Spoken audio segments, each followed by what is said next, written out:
Halloween is just weeks away, and if you're in the mood for a good scare, there's a new movie out that taps into the fear that you never know who you can trust. Take a look at The Thing. This thing has replicated a person. Could be any of us.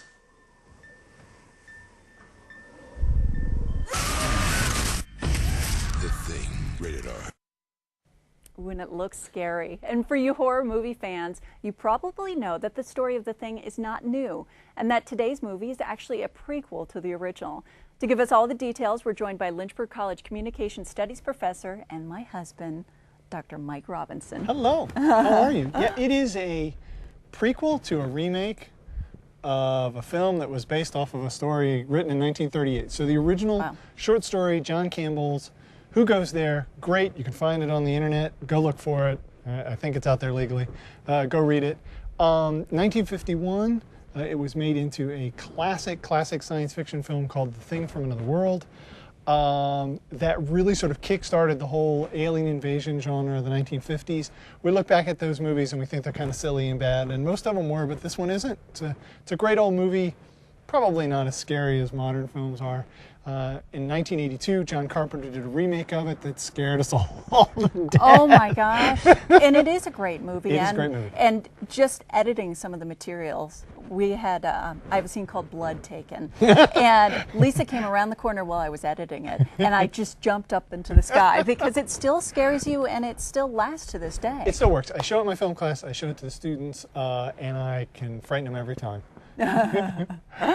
So tell us about the difference. You know, this new story goes before the other ones, right? Yes. So the original 51 story is your classic. We find a frozen spaceship. There's an alien pilot inside of it. They take him out. They mess up. He thaws out, runs around, and attacks people. He's a vampire plant. You know, it's 1951. When they remade it in 1982, they went for this really sort of there you go. There's the thing burning up in the classic ending. So we all know how it ends now. No, actually, that's not. I'm sorry. I was thinking that was the ending. This is actually earlier. He burns up again too. But this actually is a famous shot because a lot of people said this was the first time that a stuntman was ever set entirely on fire. Don't do that at home, kids. But great shots like that. To our modern eyes, maybe it's a little slow, but very scary at the time. It scared my mom to death when she was 9. So when they did the remake, they really sort of pumped up the special effects. But in 1982, they didn't have the CGI stuff that we have available now. Mm-hmm. So really what you're looking at with these three films is kind of like a little slice of special effects technology. So, you know, what they were able to do in 1951, which is James Arness in a monster suit, 1982, which is a bunch of really sophisticated prosthetic effects, and now today, CGI.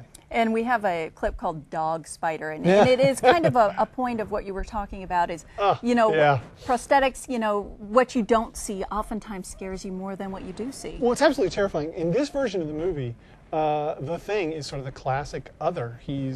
It's not human, it's not normal, it's not right, and that really emphasizes it. It's creepy stuff. Well, thank you so much, and we got to check it out on Friday. Okay, sounds good.